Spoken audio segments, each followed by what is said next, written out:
If you gave yourself full permission to feel sexual desire in the spirit of this time, would you panic? Would you feel shame? Or would you be hyper excited? Or would you simply witness and notice that the sexual desire is there and you can let it go and you can just let it be in your body? Where do you feel it in your body? If you feel the shame or the guilt or anything of the sort, do you feel that in your belly or maybe in your chest? Or maybe if it's hyper concentrated and you're hyper fixated, maybe even just talking about sexual desire can stimulate your genitalia, whatever the case may be. We have to be adults about this and really come at this from a mature place. Otherwise, we're going to degrade ourselves into, well, the oblivion of the shadow. And for those that are not familiar with Jungian psychology, the shadow is essentially the aspect of your psyche that you don't necessarily want to accept all the time about yourself, whether it is your anger or your sexuality or maybe your pride or your vanity. There are these things about us in our shadow that we will project onto other people, and we do not see our projections in real time. We meet them in true time, rather. Now, what is the difference between real time and true time? Well, real time is that which is verifiable and has multiple sets of data points, whereas true time is timelessness. It simply either is or it is not. And for those that are Regal change old timers here on this account, you'll understand that the Regal timeline theory is something that I've been continually to develop over the past couple months or so now. And this has been something that has gradually, exponentially impacted a significant array of people, and it has allowed some people to see their life in a more holistic way, while in other ways it has caused people, even though there really is no cause only exists because you think that there's a cause, and effect only exists because you think that there's an effect of the cause. But nonetheless, it is of utility to perceive reality this way.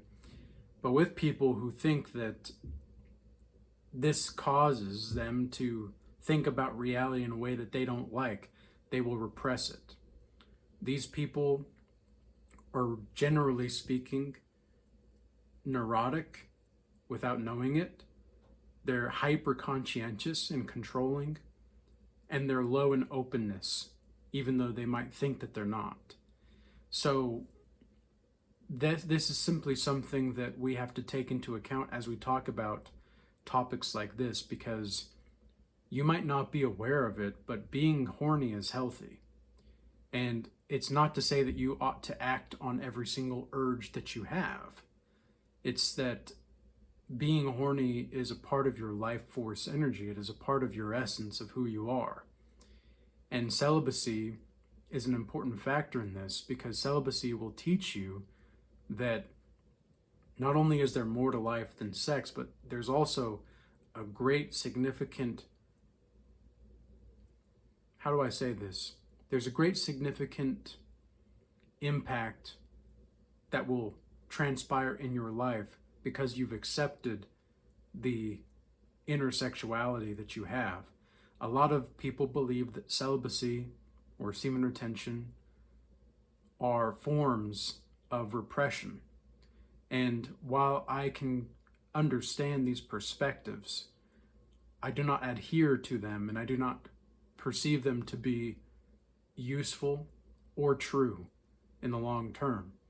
And the reason is because, well, you might have more life force energy flowing through you, in the sense that there is ways and modes of being that are contingent upon your understanding of yourself, but then there's also modes of being that are indicative of the darkness of the world, because the world rewards darkness and it does not reward honor.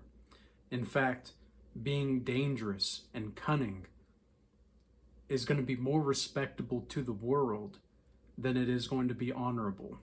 And this is why on celibacy you might experience how your sense of purity is other people's sense of exploitation of who and what they really are, which is usually darkness and usually degeneracy.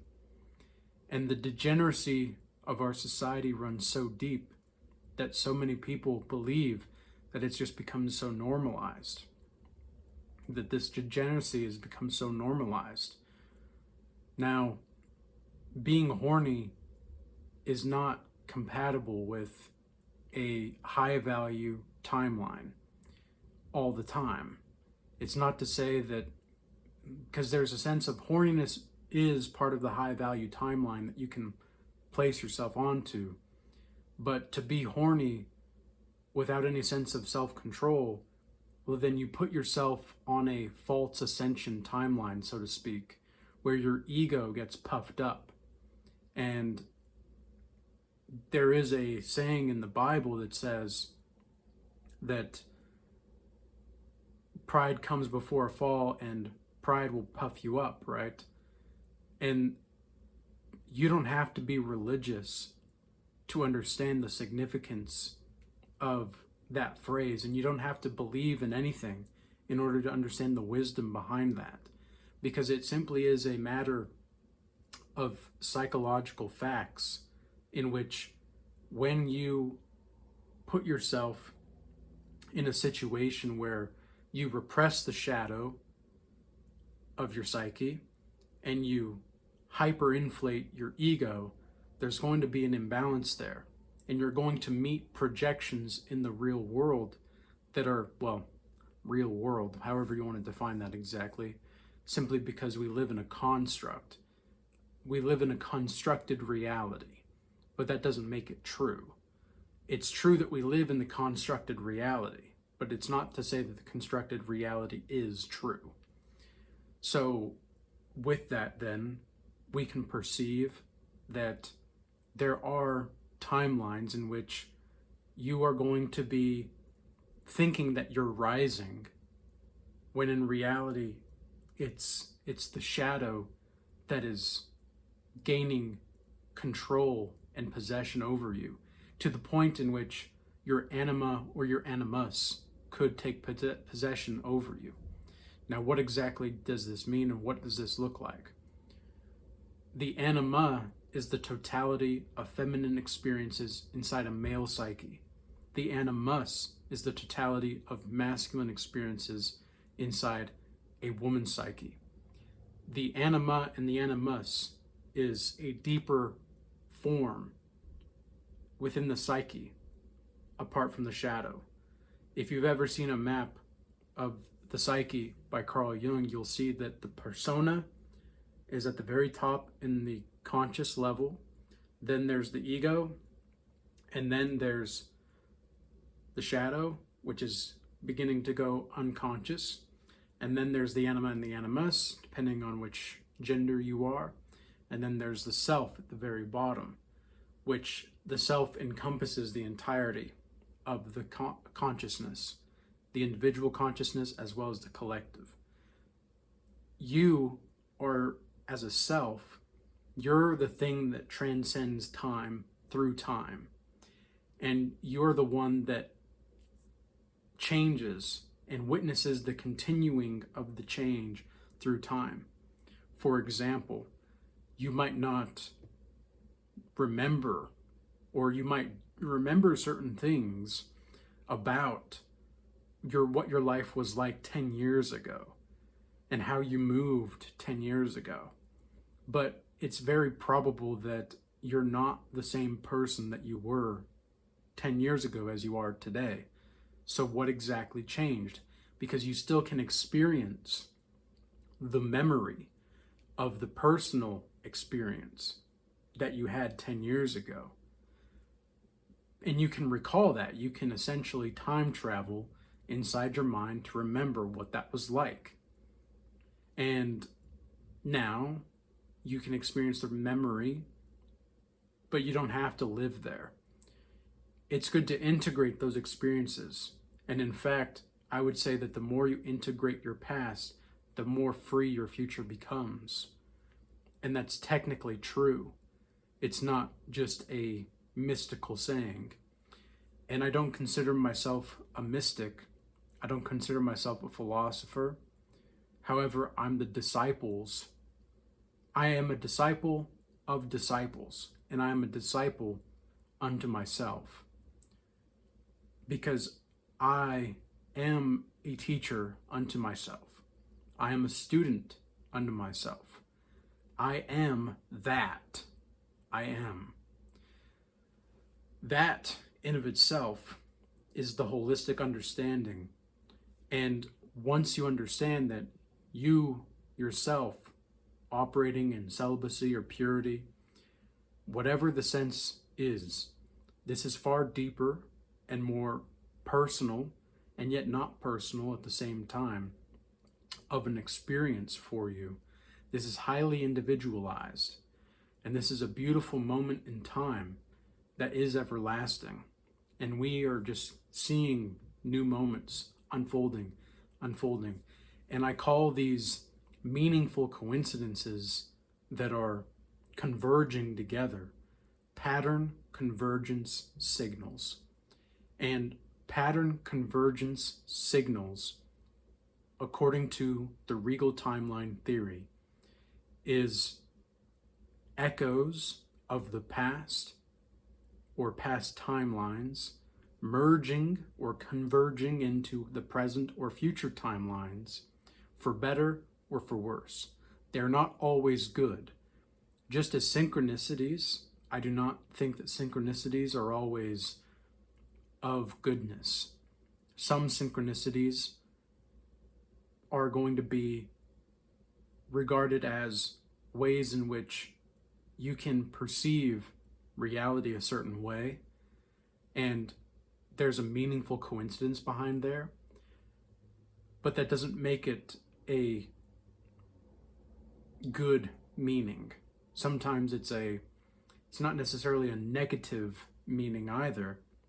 It just is something that can be recalled of certain ways, whether it's a memory or of the sort. For example, I'm not quite sure why this is coming to mind in the spirit of this time, but when I was little, every single time at Christmas, we would always have orange rolls. We'd always have orange rolls. That was our tradition in our household. That was our tradition. And yet, at the same time, it was never really a tradition at all. It was just something that we did, and we chose to start making a tradition. This was never really a tradition in the households apart from this. Was something that we created ourselves.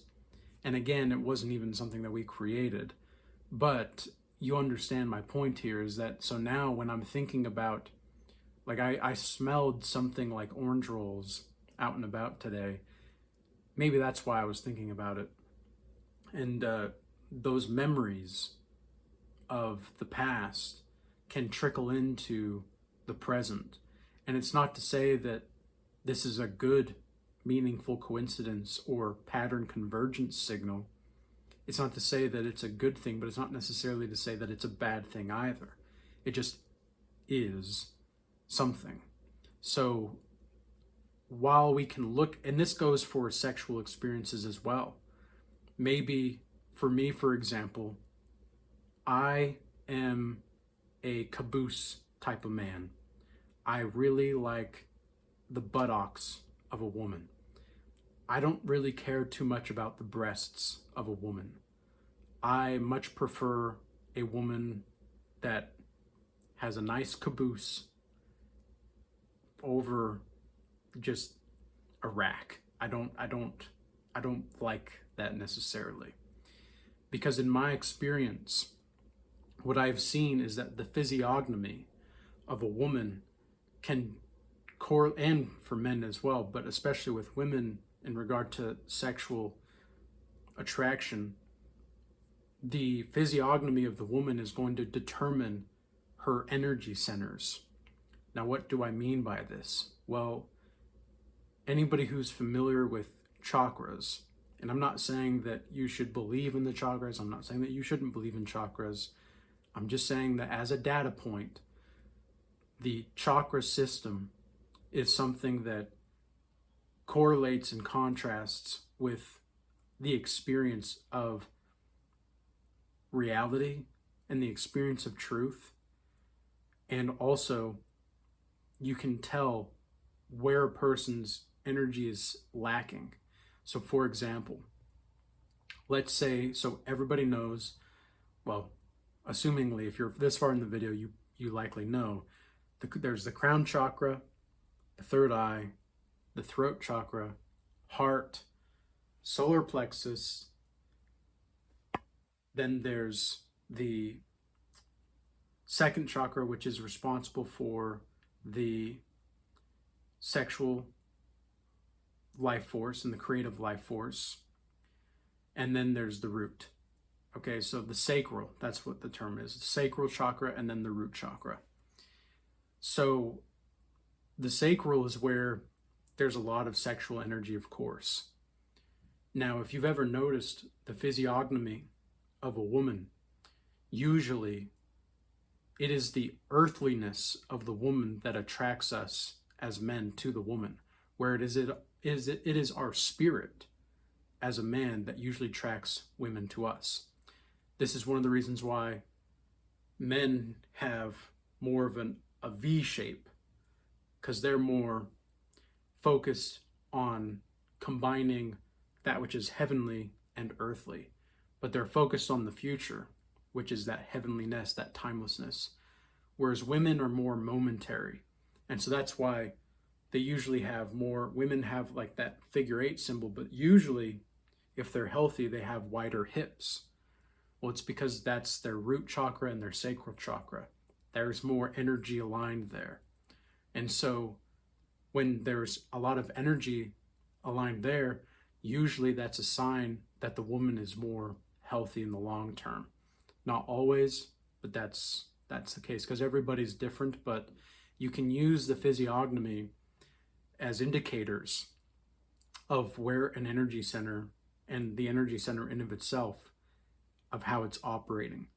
So for example, if a woman or a man, whoever it is, has like a hunched back, you can assume that there's likely a lot of overactive or underactive throat chakra as well as heart chakra. So what that means is that they probably carry a lot of grief, and they're probably blocking the truth with lies, or they're being blocked with the truth by lies. So this is just an example, of course. And this is one of the reasons why women with long flowing hair, comparatively to women who have cut hair, like super short, like maybe even shorter than me, right now, maybe they're almost bald. Women like that generally do not have a proper connection to the divine, because a woman's glory is in her hair. And so the longer, and you've ever noticed a woman who's more feminine usually has longer hair. Women who are more feminine have much longer flowing hair. And the type of hair that you have can also be a correlation. It doesn't have to be, but it can be a correlation with how a person behaves and why a person behaves that way. So being horny can actually help you align yourself properly. Being horny can actually align yourself with your spirit more so than not. And the reason being is because you're actively seeing that these energies are aligned within you. And the more that the energy is aligned within you, obviously the better you're going to attract better people. And yes, there will still probably be spiritual warfare, but there doesn't have to be. And it doesn't have to exist in the way that you think it does. Some people are so focused on the war of life that peacefulness is abnormal to them. And so they'll go back to the war. Whereas on the flip side, people will try to convince themselves that they have peace. And in reality, they have war and they don't want to confront it. So this is all internal, of course, at the end of the day. But these are certain factors that you can see into how people behave certain ways. So the next time you see a person establish their physiognomy, what is their physiognomy telling you? What exactly is their body saying as their form of energy? Because this is how you read auras, essentially. There's more to it, of course, than this, but this is a basic scientific step in which you can take.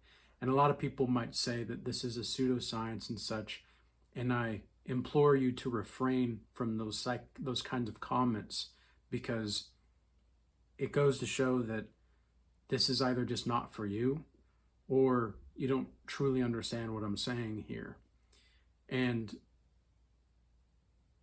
because I'm not saying that there's anything wrong, I'm just saying that this is the way that it is. And that is why I choose to operate from a place of inward to outward timelessness. If I orient myself from a place of timelessness, then I can see the beauty of life more. I can appreciate life more. I don't have to be caught up in the war internally of sexual repression, because a lot of people are sexually repressed, and yet they're the most active in their sexual endeavors. So how can this be?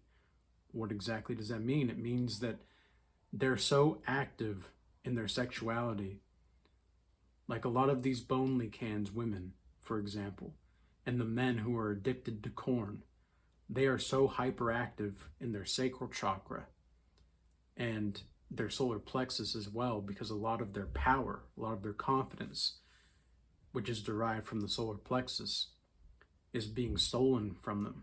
Well, that's not even really being stolen, they're giving it away. They are the product for those types of things, and they are giving it away.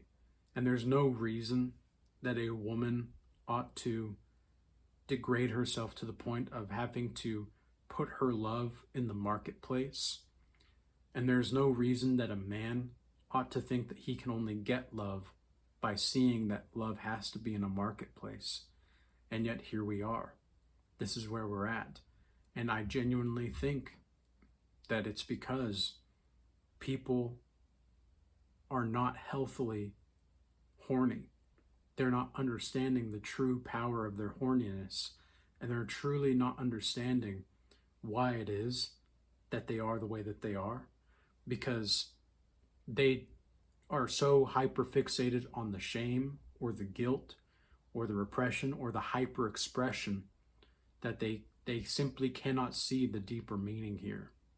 So with all that being said, I hope that this message was alleviating to the darkness and gave you some light to shed on the darkness, as well as insightful and useful. And I hope that anybody, if you get information from these types of videos that I do, consider doing a one-on-one session or the Godlike Mastery offer that I have, because those are going to be an in-depth part in which you can activate your own unconscious mind more. Because what I've seen is that sometimes people, they just need someone to talk to. It's like there's a spiritual knot. And I describe this a lot with people, is that there's a spiritual knot that they can't express. They don't have anywhere to properly express it, because most people are not capable of holding a space. They're not capable of holding a space for the other person. They're too busy trying to consume the space. This is why understanding space-time in the Regal timeline theory is very important as well, is because when you understand space-time, you understand that not only are people and energy vampires and people who are drastically and considerably indifferent to the cunningness that they possess and they have, they will see that they themselves are possessed. And it's a shock to the people who are awakened to see these types of people who are possessed, and they don't understand why. They don't understand why that these people can't listen, or they don't understand why people aren't capable of operating at this deeper level. And it's like, well, it's because waking up to this existence and what it truly is, you're updating your software program continually, time and time again, and forgetting the old software program in real time. And so you're reformatting and renewing your own mind again and again and again and again. Most people, they live in thought loops or time loops, and they don't even care that they do live in time loops. They don't even care that they live in these thought algorithms that are getting them nowhere, because they do not care about their soul or the state of their spirit. They do not care. And some of them know. But you can't wake up people that are pretending to just be asleep and chill.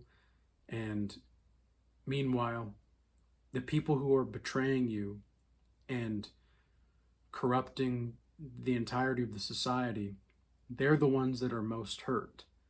And they're the ones who are refusing to acknowledge their hurtfulness because they don't like feeling small compared to the people who are awakened.